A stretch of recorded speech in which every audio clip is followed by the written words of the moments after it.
pilihan hidup. Bahagia atau celaka. Pilihan hidup. Berkat atau kutuk. Ya. Kita mau pilih mana? Berkat atau kutuk? Bahagia atau celaka?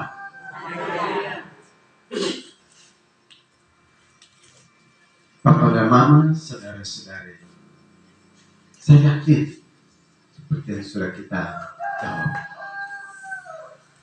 Semua kita, Anda dan saya, menginginkan hidup yang bahagia. Bercita-cita untuk hidup bahagia, penuh berkat. Hidup yang sukses.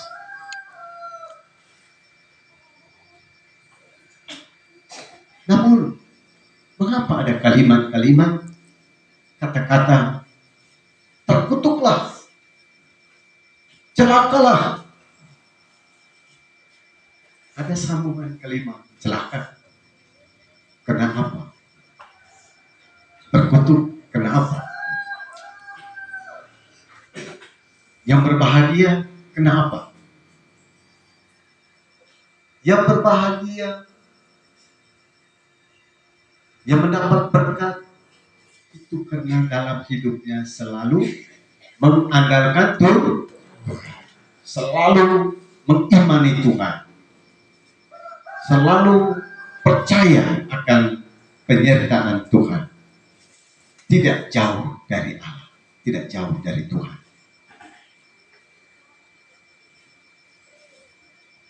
Tadi dalam kitab Yeremia kita mendengar Nabi Yeremia bersaksi, terkutuklah orang yang mengandalkan manusia, yang mengandalkan kekuatan sendiri, dan yang hatinya menjauh dari Tuhan.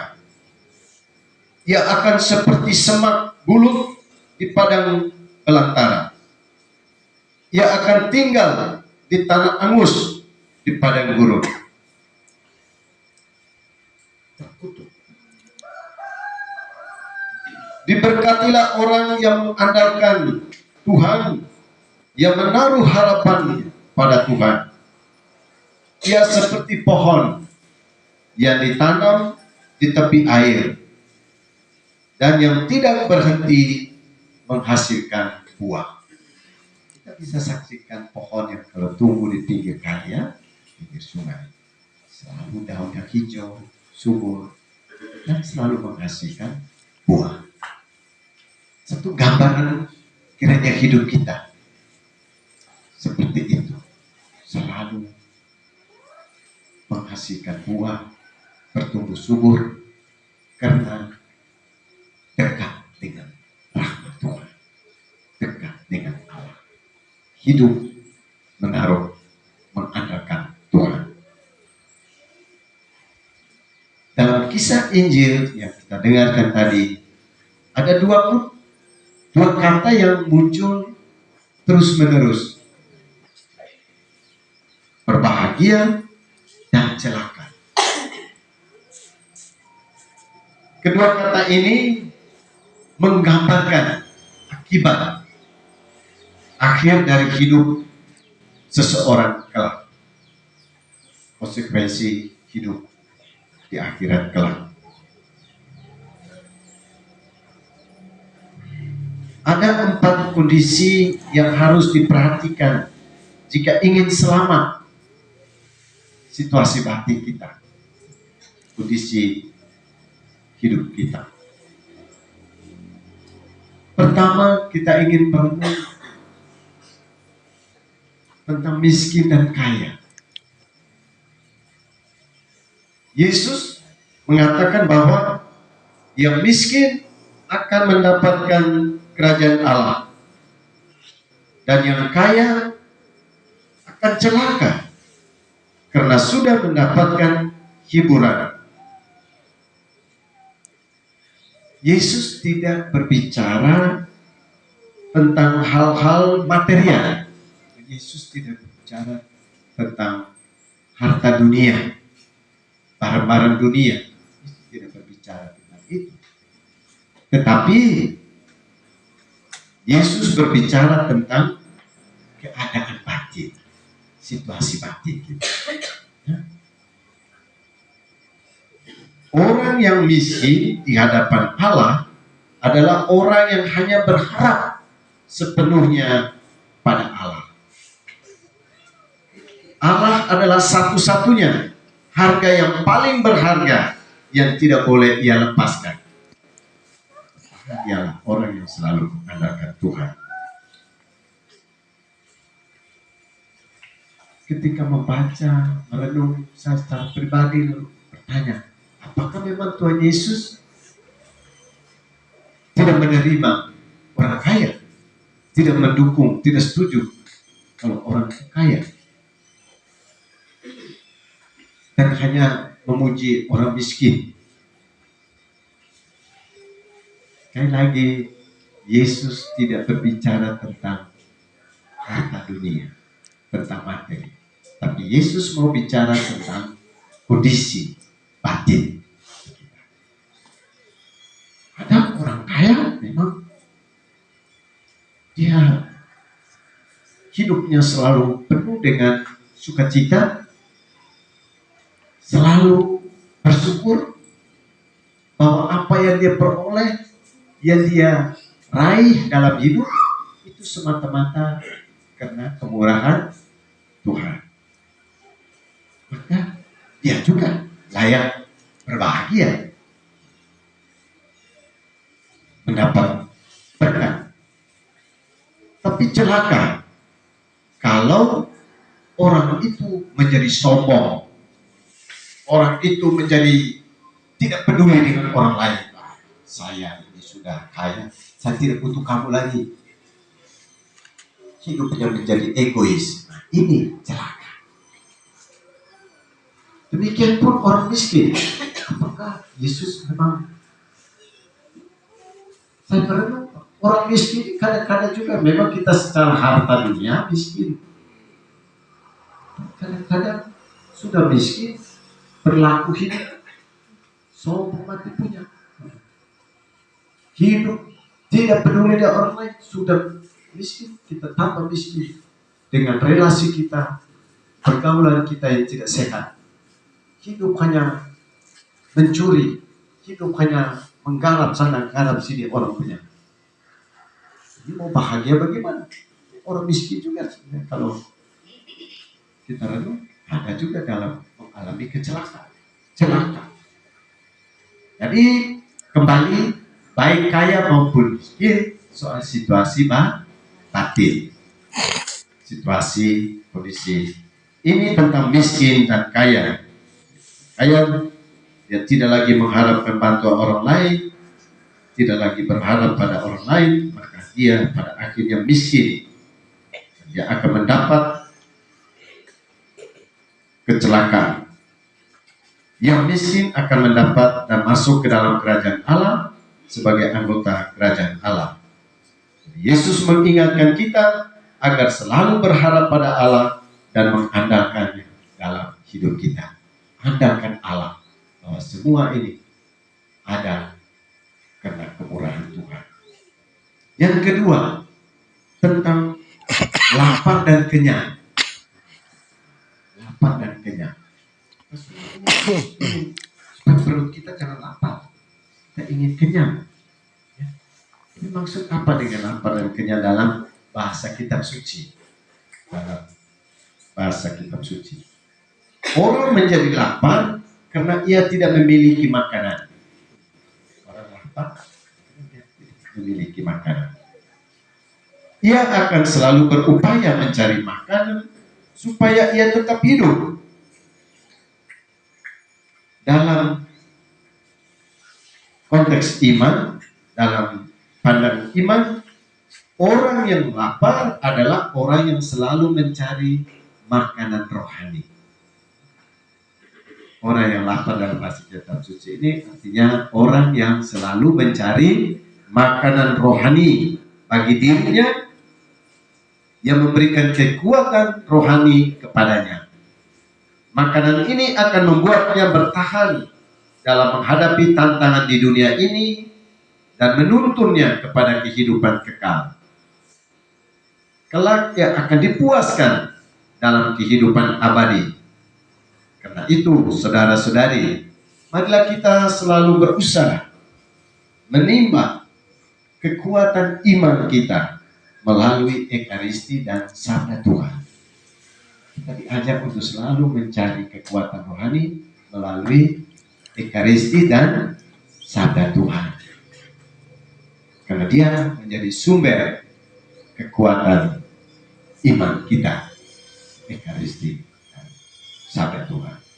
Ada orang kita, umat kita yang kami ini kena belum sambut, kami masih ada masalah, hingga hari Minggu kami tidak perlu ke gereja. Ini celaka. Kita datang walaupun tidak sambut, tetapi mendengarkan firman, santapan sabda. Tidak sampai kepada santapan Ekaristi atau tubuh dan darah Kristus. Tetapi semua itu adalah rahmat dan berkat bagi hidup kita. Sabda Tuhan adalah pedoman jalan hidup kita, kekuatan. Lagi mari kita selalu berusaha mencari makanan rohani melalui Ekaristi dan Sabda Tuhan. Sedangkan orang yang merasa diri kenyang tidak mau lagi mencari makanan untuk kehidupan rohaninya, ini akan mengalami celaka karena ia merasa puas dengan apa yang diperolehnya secara duniawi saat ini. Karena ia tidak mencari makanan rohani bagi jiwanya, maka kelak ia akan lapar dan kekurangan. Ia tidak dikuatkan untuk mencapai hidup yang kekal. Ia akan lemah.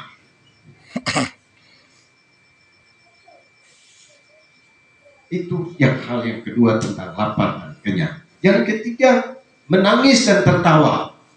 Itu kan kalimat itu. Pandangan perkataan Yesus ini, konteks perkataan Yesus ini adalah ketahanan iman.